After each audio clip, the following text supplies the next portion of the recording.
Deus não acredita em ateus. Certa vez, um sobrinho meu, César, ele compartilhou que ele compartilhou essa frase comigo, e hoje eu lembrei dessa frase há muitos anos atrás, e ele me contou. Aí eu falei: César, eu me lembro que você falou essa frase e ela virou o título de uma mensagem. Aí ele disse para mim que ele comprou uma camiseta com esses dizeres há muitos anos atrás, quando ele foi em um show da banda Petras, que foi em São Paulo, e ele usou essa camiseta até ela acabar mesmo, porque ele também gostava muito dessa frase engraçada, né? Deus não acredita em ateus, porque os ateus dizem que não acreditam em Deus. Eu gostei muito da ilustração que o Ilcinho fez. Aí, ó, você é ateu? Sou, graças a Deus. É uma ironia, né, irmãos? Mas, queridos, eu não consigo entender como alguém pode dizer que não acreditar em Deus. Eu vi uma explanação. A maioria dos prêmios Nobel na área da ciência, a maioria dos premiados são pessoas que creem em Deus. A gente pensa que os cientistas são pessoas que não acreditam em Deus, mas o dado assim mesmo, 10% apenas daqueles que já receberam o prêmio de Nobel nessa área da ciência, dessas coisas todas aí, 10% apenas não são pessoas ascéticas ou que não acreditam em Deus. Eu estava olhando, a gente não consegue imaginar isso, né? Porque estamos aqui, nós não estaríamos aqui se não crêssemos ao Senhor, nós não teríamos a Bíblia como base da nossa pesquisa, nós não teríamos alguns sentimentos com relação a isso, né? Eu separei um texto e comecei, que é de Romanos capítulo 1, 25, que diz assim: pois mudaram a verdade de Deus em mentira, e honraram e serviram mais a criatura do que o Criador, que é bendito eternamente. No estudo de antropologia, você vai encontrar, quando você vai estudar povos primitivos, você vai encontrar o homem em busca do sobrenatural, mas sempre querendo concretizar isso. Ou seja, é um sobrenatural que eu vou crer, mas tem que ter um representante aqui, algo que eu possa ver, algo que eu possa tocar ou me aproximar. Daí então nasce essa prática chamada idolatria, que é pegar objetos e transformar algo sagrado. A Bíblia vai trazer uma revelação sobre Deus, e que o estudante de teologia, o teólogo, ou então ele vai aprender que essa revelação é uma revelação progressiva. Deus foi se revelando de maneira progressiva, respeitando, se é que eu posso dizer isso, o homem da sua época. Então você vai encontrar de Gênesis a Apocalipse essa revelação progressiva. Mas existe um versículo em especial assim, que revela muito como que o Senhor foi, de certa forma, se revelando desde o começo. Primeiro versículo da Bíblia: no princípio criou Deus os céus e a terra. Então, eu e você, pelo menos eu penso que você tem a mesma experiência que eu. Eu sou meio covardia, porque sou pastor, estudo a Bíblia, sei o que, mas nunca pensei na possibilidade de não crer, ou duvidar da existência de Deus. Eu fiquei, mas existe isso. Eu acredito que essa frase ela vai criar sentido por conta de uma revelação que tem sobre Jesus no último versículo do capítulo 2 de João. Eu fico imaginando que Deus não perde tempo com quem não acredita nele, porque Ele sabe, na sua história, Deus não desistiu de se revelar para você. Eu mesmo era um indivíduo que Deus poderia tranquilamente falar: vou te deixar para lá, Porque no começo tinha um comportamento muito sem respeito sobre a existência de Deus, sobre o poder de Deus, sobre Jesus Cristo. Mas olha a revelação de João 2,25, que diz assim, ó: não precisava que ninguém lhe desse testemunho a respeito do homem, pois ele bem sabia o que havia no homem, ele sabia o que havia no coração do homem. Então Deus conhece a todos, e por te conhecer, olha que coisa tremenda, Ele não desistiu, e Ele não desiste. Quem tem crise com Deus, é uma prova de que Deus não desistiu de você. Ele falou: eu estou aqui, eu existo sim, eu te mostro isso, né? A Bíblia faz revelações sobre Deus assim tremendas. Existem 7 nomes bastante populares, eles não eram populares até virarem uma música, né? Que a música vai cantando e vai revelando o nome de Deus, que são aquele nome Jeová Jirê, que é o Deus da nossa provisão. São 7 nomes adicionais de Deus, né? Jeová Rafá, que Deus é a nossa cura. Jeová Jirê está escrito em Gênesis 22, quando no sacrifício de Isaac, o Deus da provisão, Deus providenciou. Jeová Rafá, o Deus que cura, em Êxodo 15, aquela revelação lá das serpentes. Jeová Nissi, Deus é a nossa bandeira, Êxodo capítulo 17. Jeová Shalom, o Senhor é a nossa paz, Juízes 6:24.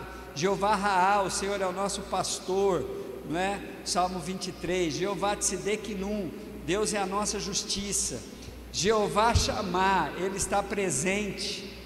Não, Jeová, o Senhor é a nossa justiça, Jeremias 23:6. Jeová Shammah, o Senhor está presente, Ezequiel 48.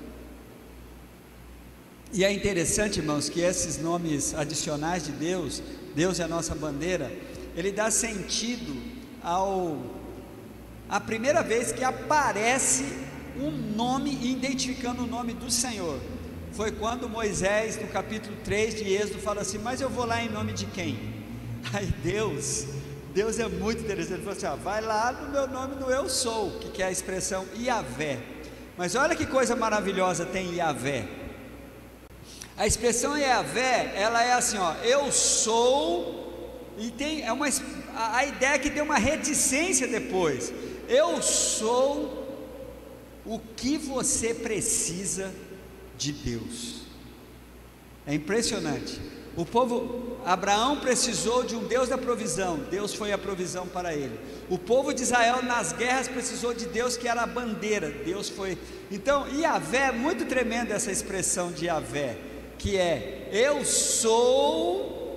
Aí fica assim, o que? O que você precisa de Deus, Deus vai ser.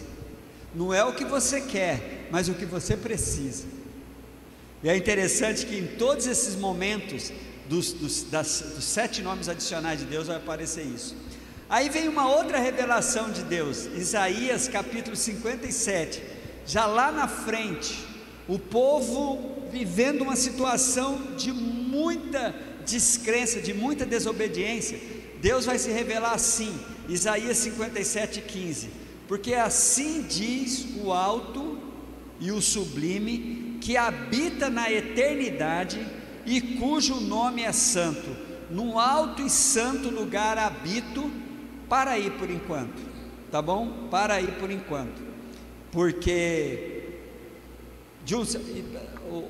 o versículo vai continuar, né? O versículo continua assim, conforme vocês estão vendo aí na tela: no alto, habito no lugar alto e santo, mas habito também com o contrito, humilde de espírito, para dar novo ânimo ao espírito do humilde e um novo alento ao coração do contrito.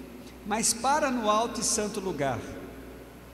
Na revelação progressiva de Deus, as pessoas, até hoje, irmãos, até hoje, isso ficou tão cravado na cultura da relação dos seres humanos com Deus, que até hoje nós sempre temos essa percepção que Deus está no alto e sublime, está longe, não é? Só que o texto vai dizer que Ele habita também, Ele habita, e essa reverência a Deus, criou-se uma lenda não, uma crença na verdade, de que quem tivesse uma experiência com Deus pessoal, essa pessoa morreria, por causa do Monte Santo. Lembra no Monte Sinai?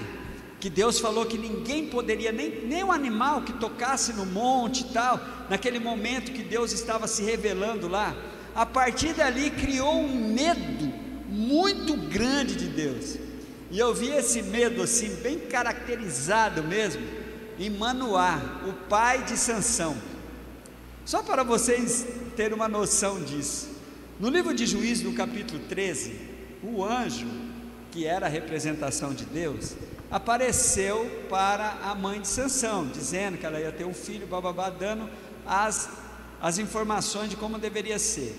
Quando a mulher contou para o seu esposo, Manoá, olha a reação dele, Juízes 13, versículo 22 a 23, a Bíblia vai dizer assim, ó: e disse Manoá à sua mulher: sem dúvida vamos morrer, disse ele à mulher, pois vimos a Deus. E ele nem tinha tido uma experiência assim com o anjo do Senhor, mas a crença de Manoá era o que tinha dentro de todo judeu. Se o indivíduo tivesse uma experiência que é chamada de uma experiência, vou dar um nome teológico aqui para vocês, só para vocês saberem que eu fiz teologia, uma experiência teofânica, pelo amor de Deus, irmã Ilka, isso é coisa de pastor, né? Fala a verdade. Seu filho de vez em quando dá uma esnobada assim, no grego, no hebraico, não é? Teofânica, ou uma teofania, que é a aparição de Deus de maneira corpórea. Uma cristofania, uma aparição de Cristo de maneira corpórea. Se o indivíduo tivesse uma experiência dessa no Antigo Testamento com Deus, ele era uma crença, irmãos, que surgiu lá no Monte Sinai. Deus não falou que a partir dali, quando vocês me virem, se vocês me virem, certamente, não, criou-se isso. Olha Manoá aqui, ó, Manoá dizendo: certamente morreremos. Continua aí, Mateus, com o versículo 23 agora: pois temos visto a Deus. Aí a mulher dele, mulher sempre é legal, né? Mas a mulher respondeu: se o Senhor tivesse a intenção de nos matar, Ele não teria aceitado o nosso holocausto e a oferta de cereal das nossas mãos, não teria mostrado todas essas coisas, que eram as informações, como que Sansão deveria ser criado, né? E não teria revelado o que agora Ele nos revelou. Deus ia nos matar por causa disso. Mas esse medo de Deus, esse temor que impedia que as pessoas pudessem ter qualquer aproximação de Deus, era uma coisa muito perene. Aí, o que faz, onde entrou a religiosidade nisso? Os pensadores, aqueles formadores de opinião, começou então a se aproveitar desse medo e começou a criar doutrinas humanas em volta de Deus. E para aproximar, enganar as pessoas, dizendo que Deus estava próximo deles, surgiu então esta mudança da verdade. As pessoas começaram o que está escrito em Romanos 1:25: pois mudaram a verdade de Deus em mentira, honraram e serviram mais a criatura. Então começaram a trazer animais, os astros, seres humanos, para que esses seres humanos concretos, palpáveis, pudessem então atender essa expectativa do ser humano se relacionar com Deus. E aí, irmãos, isso é jogada da religião, isso é a maneira com que seres humanos dominam outros seres humanos. Esse Deus inacessível é substituído pelas criaturas deles. Então a Bíblia vai dizer aí em Romanos: pois mudaram a verdade de Deus em mentira, e honraram e serviram mais a criatura, mesmo Deus ordenando para que isso não acontecesse. Estou lendo Romanos 1:25. Mas o que a Bíblia revela? A Bíblia vai continuar revelando então. Tudo bem, a Bíblia fala de um Deus que está no alto e sublime trono, mas no mesmo versículo, na parte B de Isaías 57, vai aparecer aí, como também com o contrito abatido. O Deus dos necessitados, o meu Deus, o seu Deus, porque nós necessitávamos dele. Yahvé, que se revela para você do jeito que você precisa de Deus. Então Deus já foi revelado no Antigo Testamento, o Deus que está no alto sublime trono, mas o Deus também que está com os necessitados. Lembra que eu falei da revelação progressiva? Aí a gente vai chegando, principalmente em Isaías, de uma revelação, irmãos, inconcebível. Aqui foi doideira. Por que as pessoas rejeitam muito Jesus? Por que o judeu rejeita muito Jesus? Porque essa história de um Deus que viria aqui habitar no nosso meio é doideira. Na cabeça de um judeu não entrava, na cabeça dos religiosos não entrava. E é interessante que o nome de Jesus é a junção de Yahvé Sus. Eu sou a sua salvação. Yahvé, eu sou, Sus, salvação. Eu sou a sua salvação. Para nós é simples, né? Não foi difícil, eu mesmo não tive dificuldade nenhuma. A maneira que eu fui conhecendo Jesus, eu fui me apaixonando por Ele, não duvidando dEle. Mas olha o que acontece na cabeça de alguém que a Bíblia não vai tratar nem um pouquinho, e no final, a conclusão eu vou dizer dessa pessoa. Nós somos educados hoje, mas vocês vão ver a falta de educação do salmista, eu acho massa. Para mim, eu não tive dificuldade, você não teve dificuldade de se relacionar com esse Cristo, que é o Deus da salvação. Mas Isaías já começou a avisar quem ele seria. E no livro de Mateus 1:23 é citado a profecia do Antigo Testamento. A profecia do Antigo Testamento é assim, Mateus 1:23: a virgem ficará grávida e dará à luz a um filho, e lhe chamarão Emanuel, que significa Deus conosco. Irmãos, essa revelação, assim só em quem cria mesmo, só em quem o Espírito Santo deixava o coração, tocava, avisava. Foi muito difícil entrar isso na cabeça do judeu. Um Deus com a gente, o Deus que fica lá inacessível, se a gente vê, morre, Ele vai estar conosco. Muita loucura. Mas Deus não desistiu desse plano. Aí quando Jesus vem, difícil encarar Jesus. Algumas vezes os judeus queriam apedrejar Jesus, como ele se identificava como sendo Deus, não é?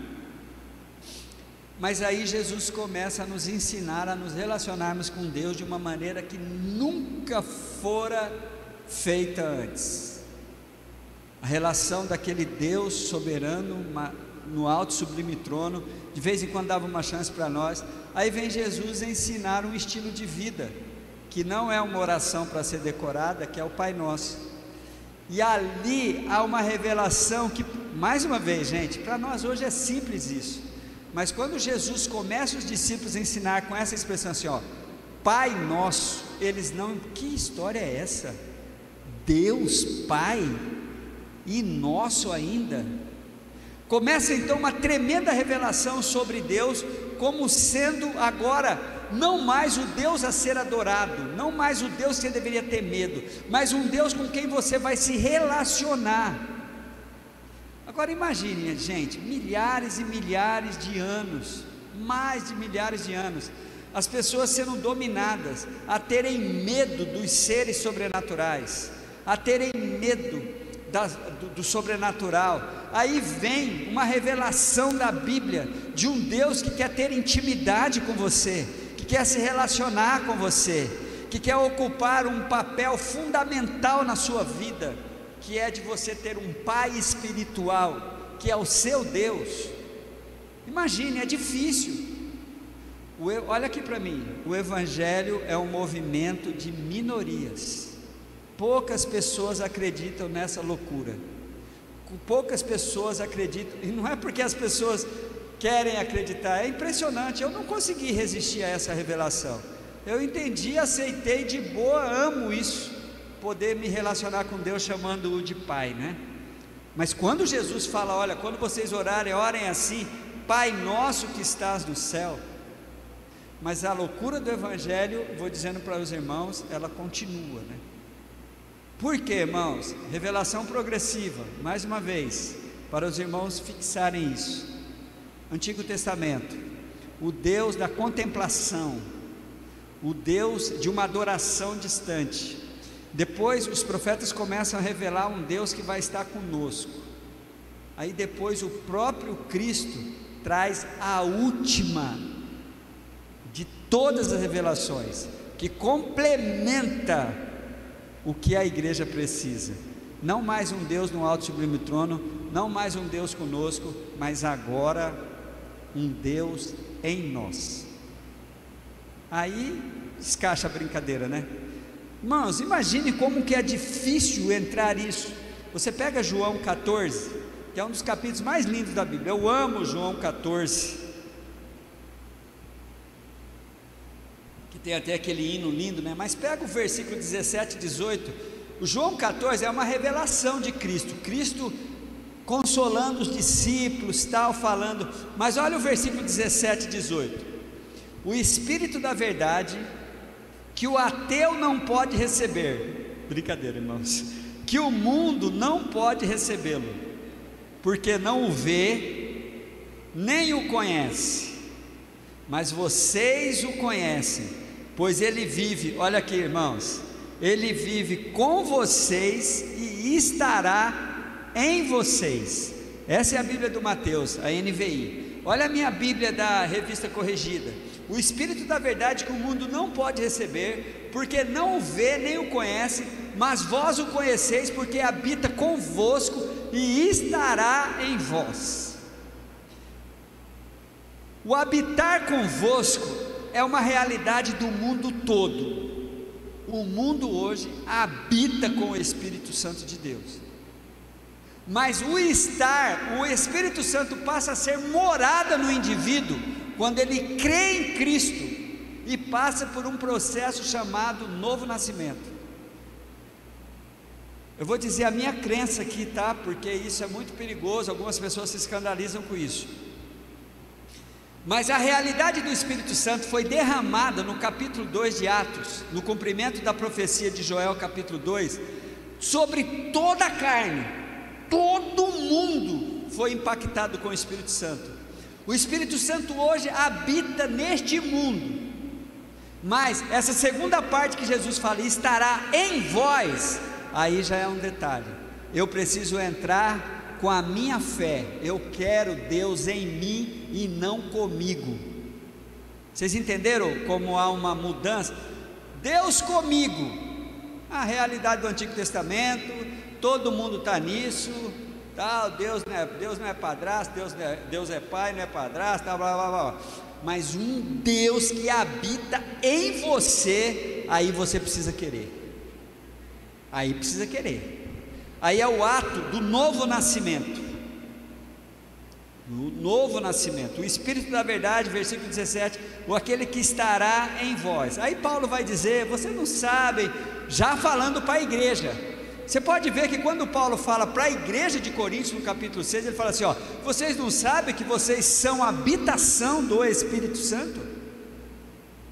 Mas quem convence o mundo do pecado, da justiça e do juízo? O Espírito. Como que ele vai convencer? Porque a profecia da descida do Espírito se cumpriu em Atos capítulo 2, mas o estará conosco, beleza, mas o em nós já é uma coisa que não passa na garganta do ateu. Nem conosco passa na garganta do ateu, mas Deus não acredita neles também, né? Para fazer o quê? E o que esse Deus vai fazer, irmãos? Fazer uma mudança. Muda-se a compreensão de Deus e muda-se o estado do indivíduo.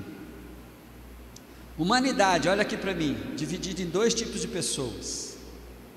Dois tipos de pessoas: as criaturas de Deus e os filhos de Deus.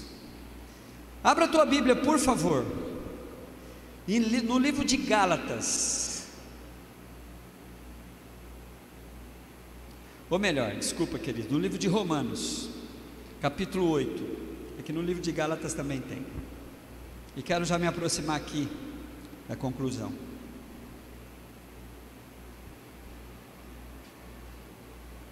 8 de Romanos, versículo 14 em diante. Romanos 8, versículo 14 em diante. A Bíblia diz assim, eu vou ler na versão do Mateus, tá? Porque na minha folha está uma versão mais crentona assim. Mas eu estou com a tua versão aqui, Mateus. Porque todos são guiados, olha o versículo 14, irmãos, por favor. Porque todos os que são guiados pelo Espírito de Deus são filhos de Deus. Essa já é diferente. Um Deus que veio fazer uma mudança. Mudou-se a revelação de Deus e pode mudar o estado, a situação de uma pessoa. E olha que mudança radical e tremenda aqui, ó. Porque todos que são guiados pelo Espírito de Deus são filhos de Deus. Pois vocês não receberam um espírito que os escravize. O espírito religioso, o espírito que faz as pessoas se prenderem a criatura e não o Criador, é um espírito que escraviza. Agora veja que espírito nós recebemos, para novamente temerem o medo do Antigo Testamento. Mas recebeste o espírito que os torna filhos. Posso ouvir um glória a Deus? Que torna filhos por adoção, por meio do qual chamamos Abba, Pai. O próprio Espírito testifica ao nosso espírito que somos filhos de Deus. Se somos filhos de Deus, então somos herdeiros, herdeiros de Deus e co-herdeiros com Cristo. E de fato, estou lendo o versículo 17, se de fato participamos dos seus sofrimentos, para que também participemos da sua glória. Irmãos, vocês percebem? Que maravilha isso! Não dá, eu não consegui não acreditar nisso. Você também não, porque você está aqui. Coitadinho do ateu. Porque para mim foi muito tranquilo isso. Um Deus que me libertou da escravidão, ainda me trouxe esse detalhe. Para nós aqui parece que não é nada, né? Mas essa questão essa expressão Abba, Pai aí, está ligada a uma intimidade carinhosíssima que a gente pode ter com Deus. A ausência de intimidade faz a gente usar de um certo temor e de uma certa reverência com Deus.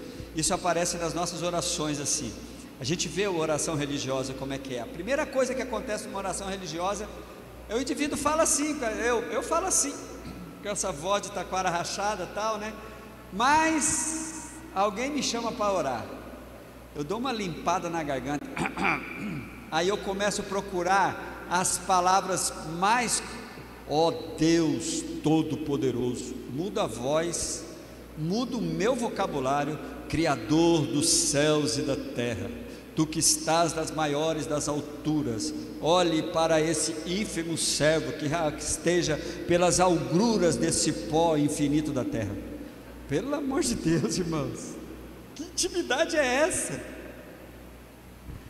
Mas quando a Bíblia fala que Abba, Pai, sabe que é a expressão? Você conversar com Deus, como você conversa com seu pai, assim, aquele pai carinhoso, porque tem alguns pais que a gente tem medo deles, né? Mas sabe o pai que te dá atenção, que quer te ouvir? Como não crer num Deus desse? Um Deus que me chama, eu falo assim, ó, conta para mim que é melhor. Deus nos chama, a intimidade com Deus nos faz eu fazer de Deus o Deus dos meus segredos. Jesus vai falar para a gente assim, ó, em Mateus 6, versículo 6, mas tu quando orares, entra no teu aposento, fechando a tua porta, ora ao teu pai, vai conversar com o teu pai, que está em secreto, bater aqueles papos secretos com Deus, porque Deus aguenta ouvir os nossos segredos, irmãos. Deus aguenta ouvir as nossas fraquezas.